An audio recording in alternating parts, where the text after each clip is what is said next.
Welcome on in to the Utah Blockcast. I'm Steve Bartle, Utah Insider for KSL Sports.com. The guy joining me, he's back, Keanu Tanuvasa. Yes. Keanu, how you doing, man? I'm doing good, Steve. How are you? Good. It's good to have you back. Good. Yeah. I missed it. 2 weeks. It's been a little too long for me being off the Blockcast. A little too long. Yeah. A little too long. But that's okay. You were taking care of business and things that were much more important than this podcast. Equally important, just more pressing at the time. More pressing. More pressing. That's fair. But no, dude, shout out to you, man, for doing all that you can to be there for your guys, for your team, for everybody. Like, I know it's been a tough 2 weeks right for you guys, but glad to have you back because we need you. We need you on the podcast. We need the motivational messages. We need them right now. Me too, man. I need this podcast keeps my head on straight, man. We talk about good stuff, and it helps me remember it's not just about me, so keeps me moving. Well, cool, dude. Let's dive into things and just kind of play catch up. You know, we haven't been able to record the last 2 weeks, and obviously with that, there've been a lot going on with Utah and obviously some difficult circumstances given the last two results, the two losses to Arizona and Arizona State. But just kind of let us know, like, where you at, where's the team at, and just how are the vibes right now? The vibes, as many defined it or as many saw it, have been not anymore currently, I would say, but have been similar to very somber, quiet, down, a little bit out, a little bit out of it, frustration for sure, disappointment. There's a lot of labels that we can place on how everyone's been feeling, how the team's been playing, just a lot of noise as well. There's been so much exterior pressure, exterior communication about who the Utes are. Mm-hmm. And that's all right. It's going to be there regardless of winning or losing. Our focus is on who's within the four walls that we're in that facility. Who's there at 6 a.m. watching film together, lifting, paying the price day in and day out. And so it's difficult to listen to the opinions of those we would never take advice from. So there's a lot of pressure, a lot of talk, but the reality behind it is the truth behind it. And what the team is feeling now is a new added drive to be more disciplined, more accountable, more responsible, and to climb. We put ourselves in this position. We're not going to blame anybody. We're not going to point fingers. We know where we're at, but at the same time, we know where we can be. The sky is not fallen. The game is not over. The job is not finished. There's so much ahead of us. And so we had a lot of meetings, going into this weekend, and that's just where we're at right now. Those are our vibes as a Utah football team. And it's interesting with this dynamic, right? You being a player, you being on the inside, and me being, a media member and interacting with the fan base, on a daily basis, right? And just kind of sensing the vibe of the fan base. I think obviously there's very similar feelings of disappointment, frustration. It's different because they're not the ones inside the building putting in the work, putting in the hours. Yeah. So it's different. And I would be curious, you talked about the focus being on those inside the building. Do you feel like the noise maybe got too loud, the frustration, on social media? Because it's social media is so ingrained into our lives now, right? Where it's just a part of our daily living, right? One of the first things I do when I wake up is reach for the phone, hop on Twitter, make sure I didn't miss any commitments or anything like that, because that's happened and it's given me, anxiety and that sort of stuff. But, I would just be curious, do you feel like the team allowed the noise to kind of maybe impact? I think maybe individually. Sure. I think collectively, no. I think collectively, and I'm gonna take a big role on this as well. Is I think I allowed things and losing to affect me, and leadership can be lonely, but I'm willing to take that as a part of that loss. I feel like I can blame myself for it. It's a collective ordeal, but at the same time, it's I don't think I went into those weeks of practice leading up to Arizona State with the same amount of effort and juice and attitude going forward, and I think that then could have been reciprocated by the team, kind of that hangover from, dang, we really lost to a team we shouldn't have lost to. Not saying that they're a terrible team. It's a good team. Right. But we really did lose to teams, initially to a team, the U of A, and we knew we should have won that game. Mm-hmm. And the lingering of that into the bye week, we allowed to carry on too long. It's kind of that hangover. Yeah. We didn't cut it off soon enough. Mm-hmm. And I'll take a big part of that. As well as I know, Witt has said part of that is he blamed himself a lot and, a lot of guys. But the nice thing is we've lost now twice, and this week of practice has felt different. This meeting has not felt the same vibes after we lost to Arizona. After losing to ASU, man, it was down and depressing. We're like, where are we? Who are we? Can we go back to our identity? And ultimately, now looking at my team, there's a whole lot more passion and juice and effort because there's nothing else to give. We're not a team that folds and we're not a team that quits. And so now it's either that's just not an option. Now the only thing is let's just get back to work and keep climbing. So yeah, it lingered, but we're climbing out of it. Yeah. Yeah. And, it's interesting with the back-to-back losses, right? And just, you talking about the difference between the previous week and this week, and there just being a different sense, a different vibe. Obviously the big story from Friday night's loss was obviously Cam Rising Mm-hmm. and the now decision to move forward with Isaac Wilson. And it genuinely sounds like there's been, it's tough. You don't want to lose a player like Cam. Right. And you're gutted for him. And we're gutted for him. I think everybody is gutted for Cam. But in a way, it's almost, to move forward now with Isaac and to have that sort of clarity, it genuinely feels like there is a genuine turning of the page, right? Mm-hmm. Where everybody seems to be more bought into doing the things that they need to, the details, and talking to the players the last couple days, offensive players on Monday and defensive players yesterday. It genuinely feels like that's been the vibe this week is that, hey, we've got to rally. We've got a quarterback that we've got to rally around. We all got to step up and do our part. Do you feel like, and I know you guys had player meetings in that, do you feel like Isaac now taking control and having that sort of resolution at the quarterback position, do you feel like that's kind of helped you guys move forward and turn the page going into this week? I think so. You always want to put all your eggs in one basket, and I think at times it's difficult. It has been difficult to do that. And not saying it's put on anyone like the coaches or the media or anything, but it's just difficult being divided in a position that you want Cam to be there. You know, he's an amazing player, or you want Isaac to be there. And so for us going into weeks and not being not having all the eggs in one basket, we got two different baskets, and we're relying on two different things. But even us as a team, sometimes we're unsure of who's going to be playing that week. Now with the security of we know who we're going with, it's, okay, then let's hit the head. Let's just go full throttle through Isaac Wilson. Let's just give him our best, believe in him the best. And that's not to ultimately say, Cam, you did nothing for us, or you were terrible for us, or absolutely not. You were good and now you're gone. We're done. Right. Absolutely not. I think it's definitely the aspect of we're extremely appreciative of everything that you've done. Your level of commitment is something to be appreciated and spoken of because, like you said, it was the main media story. Yes, and the difficult thing with that media story is everybody handles loss and everybody handles poor performances differently.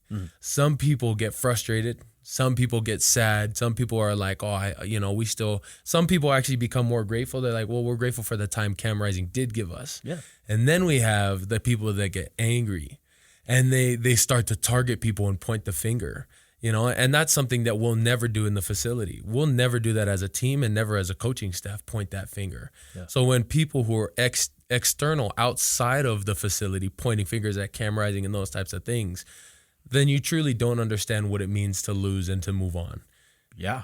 You truly don't understand what it's like to have a career in a sport that's extremely difficult. Yes. You know, you don't understand what adversity looks like, because your face in the face of adversity is, let me point to someone else. How far is that really going to take that individual if you're constantly looking at someone else? Right. No, I think that's such an important point to make, right? Is that this is a difficult game. This is a physical game. Yeah. And Cam Rising gave everything he had to the program. And unfortunately, the injuries have mounted to a point where it's just tough. And so, now I've written my piece at KSL Sports, and Cam is certainly among the greats all time at Utah football, considering what he's done and what he's meant to the team over the last couple of years. Now with Isaac taking over, do you feel like this situation, this moment, moving to Isaac, can be the catalyst for you guys and for the fan base? Yeah. Yeah, now is the time to move on. There's no more. We're done. We're done feeling down. We're done feeling those losses. Yeah. We're motivated to move forward. That's the best that I can describe it. And we now have Isaac Wilson to step up. And we put our faith in him. We believe in him, and that's the same as whoever's gone on. Devin Lloyd left. Karene Reed's up next. Right. Jonah Ellis left. Logan Fano's up next. Whoever it is, we believe in the next man up mentality. And we not only believe in that, but we believe in, let's go back to the basics and let's just keep doing what we can do. And that's what our team's doing at this point. And this is a turning point for us. And I'm excited because I have such a heavy belief and faith, not only in what our team is going to do, but the action that we're currently taking right now within practices and meetings and those things. I think that's such a special characteristic of players and coaches, the ability to put something difficult behind you and move forward. Yeah. Right. And unfortunately, that wasn't the case with the Arizona loss. And I do think the bye week played a big role in that, because you're in a bye week. You're sitting in it. And you're sitting in it, right? Yep. That was something that coaches and players all kind of talked about, that, hey, we can't allow this to hang over us. We've done our best, but it hung around too much. And obviously with Cam's injury situation on Friday night, 3 plays into the game, he gets injured, and you're just like, ah! Right. And I do think like that contributed to that played a significant role, obviously, in the loss. And perhaps if he's not injured, we're not talking about the hangover effect, right? And that's just the sport. But I do think it's fascinating with players and with coaches, your ability to turn the page, right? You just suffered a loss on Friday, and now we're here talking about moving forward and moving ahead with, Isaac Wilson, with the defense, and finding what you guys need to play better, right? Yeah. And, it's not obviously the offense, and with the struggles that they've had over the last few weeks, that's been difficult. And we all know that the red zone issues are issue number one. It's an issue for the team. Yeah. And that, but even the defense, talking to players, talking to coaches, you guys still feel like you can get to another level in terms of your Definitely. impact. Yeah. So for you guys on the defense side of the ball, what are some of the details? What are some of the things that you feel can help you guys take that next step as a defense? Because it's crazy. You guys are still playing at a great level. Right. But it does genuinely feel like you have another gear or two to get to. Yeah, Scally read us the stats the other day. I think we're second in the Big 12 for first downs allowed. We're fourth in the Big 12 for fourth down efficiency, or third and fourth down efficiency on defense. There's a lot of stats that we can look at and be like, so are we playing bad football, or are we just making little mistakes that is shooting us in the foot? Yeah.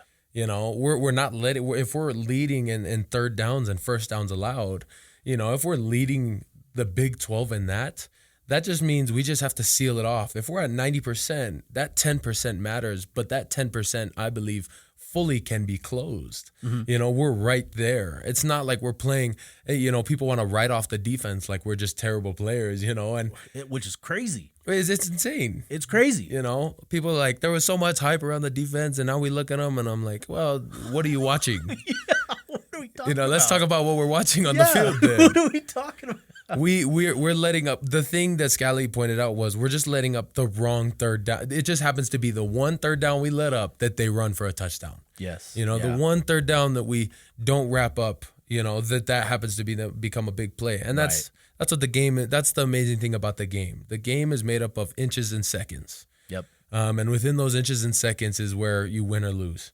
But going forward, the defense has the desire to just close that gap between us and where we're at and perfection of getting to that. We can do this every down. We can make them punt consistently. We can constantly.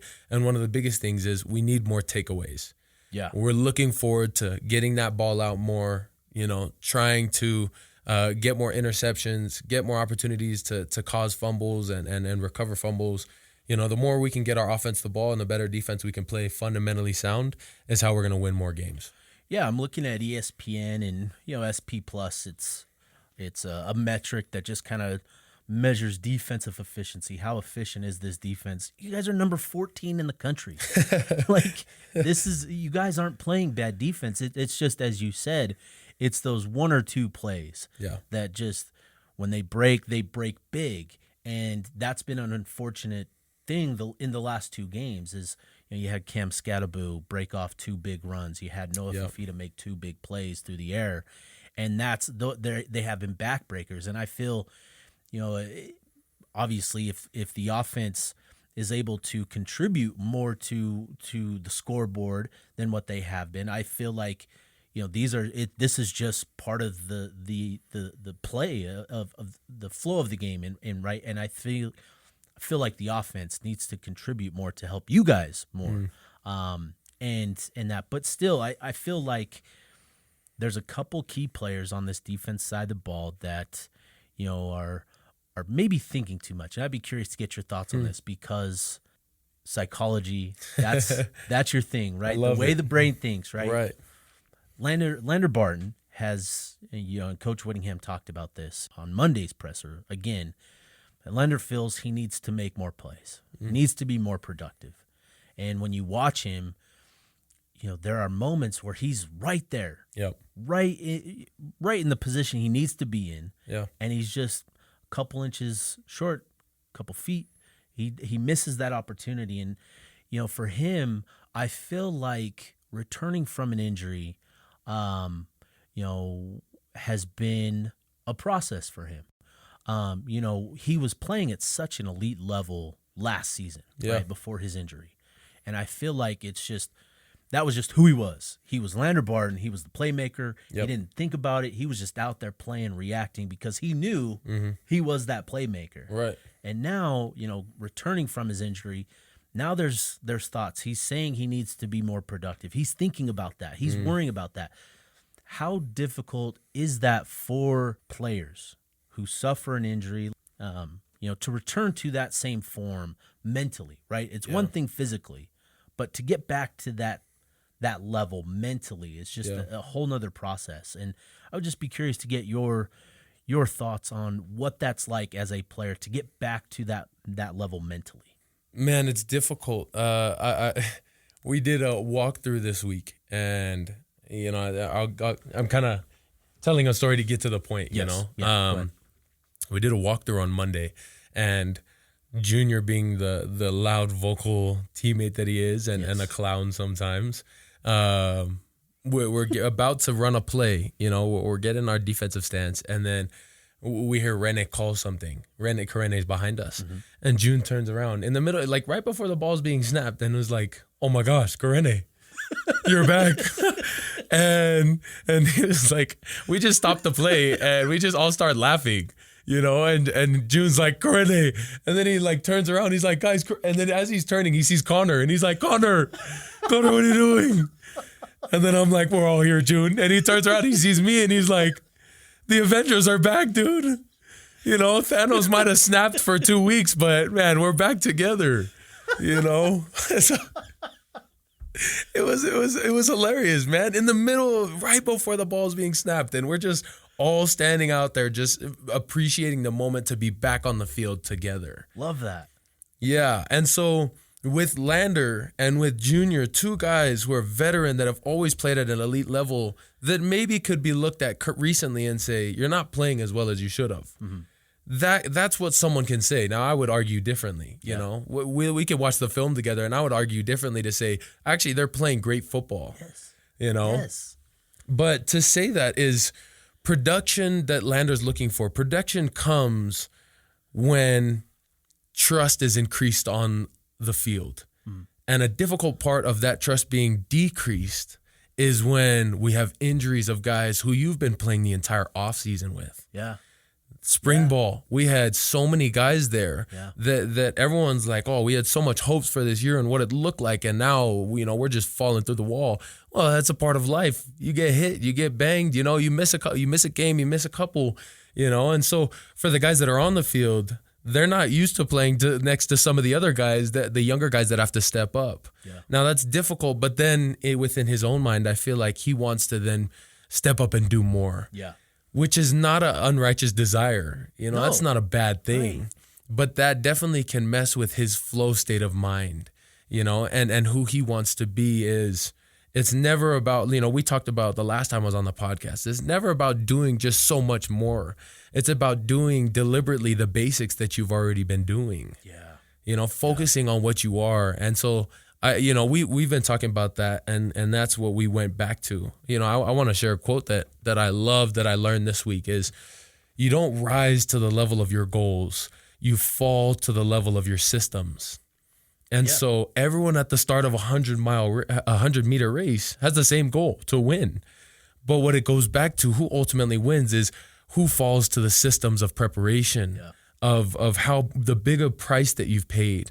And so Lander might be rising to a higher, mentally wanting to rise to a higher goal of, I want to perform more and I need to because my team needs me. And that's a stressful situation. Right. That's going to be mentally taxing, especially coming off of his injury. But ultimately the reminder is, let's be who the Utes are. Yes. Let's get back to our identity. Go be who Lander Barton is. And Lander Barton is not Superman, but Lander Barton is a player that's given his heart and soul to this team. Don't try to be Superman, Lander. Just be you, and that's what ultimately the message is to the entire team right now. Right. And I think that's so important, right? When you're struggling, there's such a greater desire to want to do more, to stretch yourself to do more. And that can add, as you said, more stress, more issues than what you really need to be worrying about. And I feel like Lander is just at a point, and, there's been a lot of chatter, again, going back to social media about Lander, and I think it's unfair.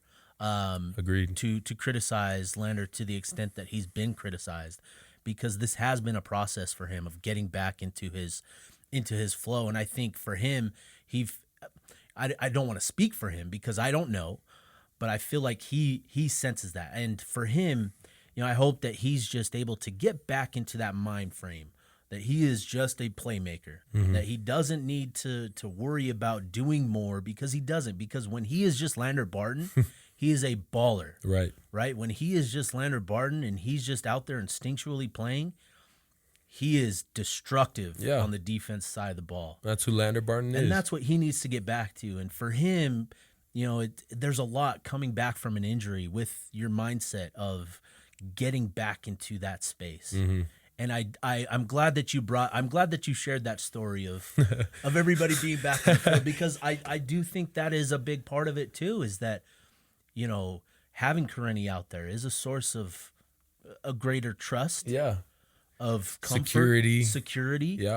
Having you and Junior in front of him, right? That's huge. And I feel like that's going to be that's going to benefit everybody. Right.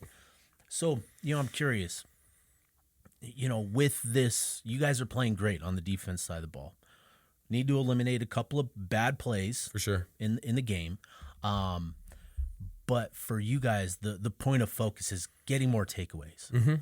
So how do we go from playing the defense that you are to then taking that next step while maintaining, that mindset of just being who you are, How do we take that next step to you? So we met as a leadership council with Coach Witt. And one thing that I love that Coach Witt does and that the program is built on is the part of the culture is it's a player-ran team, you know? So if the fans really want to blame someone, blame the players, you know, blame Keanu Tanuvasa. Go ahead, put it on me. We're not going to do that. No, we're done. We've been doing that the last 2 weeks. We've been blaming the players, and we're done with that. As a fan base, we've got to flip the script ourselves. That's a great point. I agree. But continue on with your point. That was me, a quick vent. No, I love it. Words really do matter. Yes. And the tweet that can somehow find its way into our locker room that you're sending out there, that can actually matter. Right. But going back to what I said, so the leadership meeting that we had, we met with Coach Witt about it being a player-ran team, and what he asked us, he asked the 12 leadership members of the committee, and we had a lot of things to say, a lot of different things that we talked about. There's one that I would love to share, and that is the accountability level on the team. We're a very accountable team, and we're a very driven team. And so for us, it was, how can we be more accountable to the way that we play? If we want to take this thing to the next level, we want to turn this ship around, and we want to continue on pressing forward as a great Utah football team, then what is a big factor going to be in that changing? And we believed it was accountability, during practice. And so we're gonna have greater fundamentals and technique. We're gonna run to the ball better. As an offense, they have their things that they've talked about. But I'm not over there during practice. Right. We'll compete, but I'm not with their side of the ball. Right. So for us as a defense, we're gonna try and get that ball out more. Any opportunity we have to pick the ball, we're gonna pick the ball off. Even if it's in practice, we're going to secure it. We're going to have great fundamentals. We're going to go through it, and we're going to practice with a high intensity and try and elevate collectively, not just be playing great football. 10 guys are playing great football one play, and one guy's playing good football, or 9 guys and 2, and whatever the case may be. We're going to try and be on an elite level every time that we take that field. Yeah. And where that's starting is in the weight room, in the practice, in the film room, in the rehab room, taking care of our bodies. Everything is going to be accounted for, and we're relying on the players that are leaders on the team to do so. And I have so much faith from that meeting going forward, and even in the actions that are taking place just in the first practice yesterday, that I have full faith that we're going to turn this around, and we're going to continue to play the great football that we can play. Yeah. Would be curious, considering the talk of leadership and all of that. Utah announced yesterday that Mekhi Bernard is now a team captain, and we know Mekhi. I've interacted with Mekhi over the last few years quite a bit. With particularly our golf event. He's very much enjoyed getting out and golfing with us, and we've very much enjoyed having him out. And so with Mekhi, there's a unique relationship there, a good friendship there, and for him, he's meant so much to this program over the last 5 years that he's been here since 2019. Yeah. He's been through a lot of battles, been through ups and downs. For him to be named the team captain, what did that mean to you guys to see him put that C on his chest? It's well deserved. I posted on my social media, much deserved captain. Yeah. Because he's a hard worker. He is, and he's a vocal leader as well. Yes. Unfortunately, I don't get to hear those. It's difficult sometimes during the game, when we're on the sideline, they're on the field. So we don't get to hear as much sometimes. But the little things that I do hear of his words of encouragement, his positivity, his desire and drive to not only play better, but to bring others along with him is motivating. He's a great competitor. He's a hard worker. And he's definitely a much deserved captain that's going to be great for us going forward. Love that. And Mekhi has been awesome. He's had some highlight reel plays this season. He's been reliable as all get out. Like, he has just been everything for that offense side of the ball. So from that perspective, it's good to see that. But just knowing who he is and how much he genuinely loves this program. Yeah. sure, he did enter the portal a couple years ago, but he was able to return, Yeah. and because he loves this program, and I think it's good to have those types of guys in that role, as leaders for everybody else to look up to, right? And Yeah. Junior Tafuna is that guy for you guys. Junior Tafuna has been a light in the darkness for me since I first came in. And I'm going to go on a rant, because people need to hear this. Fans need to hear this. The world, the country, and the environment around football needs to hear this, because sometimes it's not spoken about. We give everything to this game, and this game owes us nothing in return. We give everything. We've given our year. We get 1 month off in a year. We get paid, but money is not what makes life happy. People don't understand. Junior Tafuna has a kid at home. He's got a wife. He's got a family that he doesn't get to see during fall camp. He sees them. His son goes to sleep and wakes up and goes to sleep and will not see his dad for weeks during fall camp. Crazy. For weeks, every Saturday, birthdays, things like that, we give this game everything, and it owes us nothing in return. Yeah. But we do it because we love it, and we're willing to sacrifice for this. It broke my heart to see June. That's my big brother on the team. Oh yeah. We every hotel we travel to, we're in the same room. Every time we're going to a movie, we're sitting next to each other. Any film room meeting, we bounce off of each other, in my opinion, like nobody else in the team. And I'm probably biased. There's probably other guys, but that is my brother for life. And I called him multiple times, and he wouldn't pick up his phone. And that was difficult, because I was like, man, I'm sorry I wasn't there. That's heart pulling. That's tears your heartstrings out, because it's like I worked beside you for 9 months, and not only 9 months, but the last 3 years. Yeah. And I wasn't there for you. And I wish I could have been there for my team.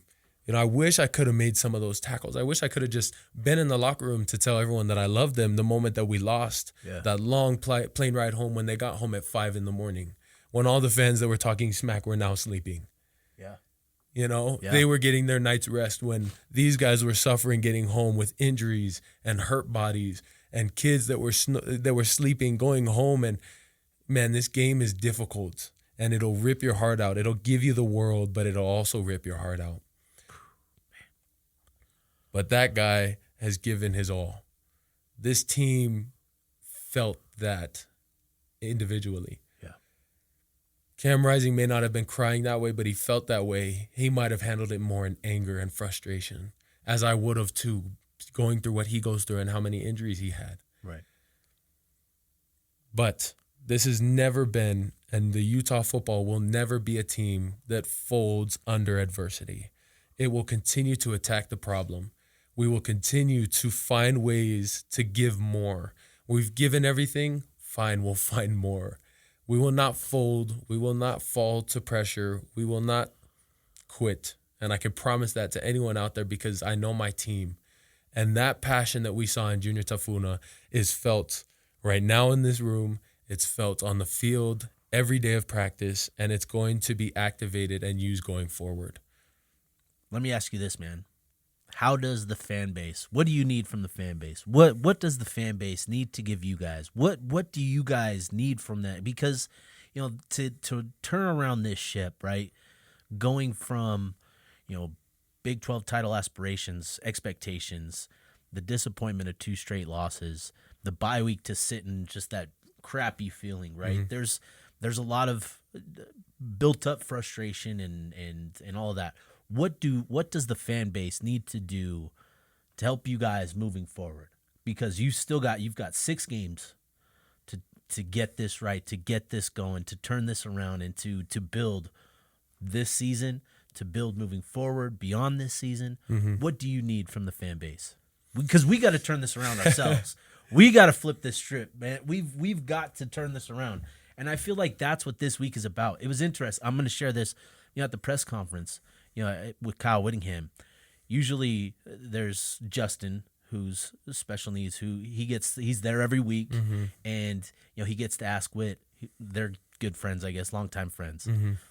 he gets to ask the first question. But Whittingham was like, hey, we've got to switch this up. We've got to switch the mojo around. Justin, you're going to go last. And I thought that was interesting. And then just talking with the players this week, it generally feels like we're trying to shake this off and shake the mojo, the bad juju, and turn this around. So what does the fan base, what do you guys need from the fan base? How do we turn this around?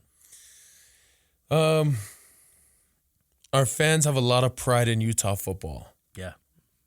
I would say take pride in speaking positively in every discussion about it.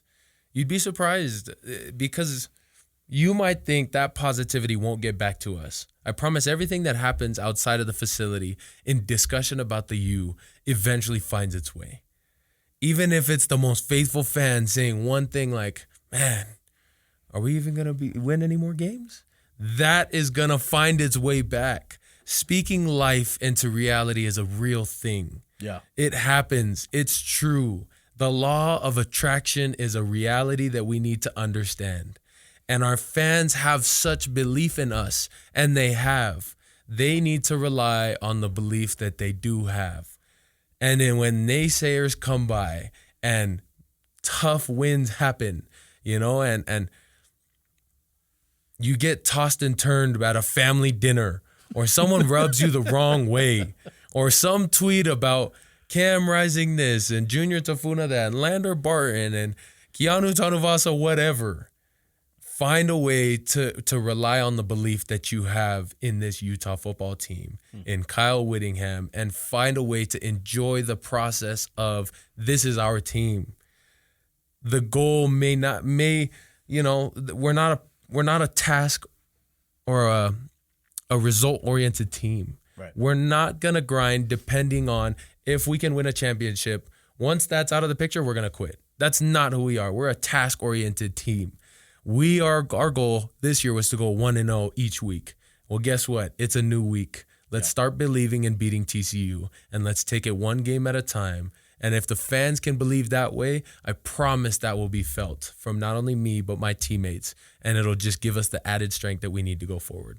Love that, man. That can serve as the motivational message this week. All right, man. Let's roll with that. Dude, appreciate you, man, so much. Thank you. You share insights with us that are special, that I think the fans appreciate, and I hope that this genuinely serves as, the week that we can just kind of get all the crap out of the out of the way, and let's just move forward, right? Mm-hmm. And I do feel like some of the things that we've talked about here, I hope that serves as kind of the catalyst to get that movement forward, because we've got to believe, right? Yeah. We've all got to believe. You believe in your guys, we've got to believe in you guys. That's what it's going to take. So, man, I appreciate you so much. Glad to have you back, man. Thank you, Steve. Glad to be back, man. Let's go freaking Utes, man. Appreciate you, dude. Sir. Well, cool. For myself, Steve Bartle, for Keanu Tanuvasa, this is the Utah Blockcast signing off.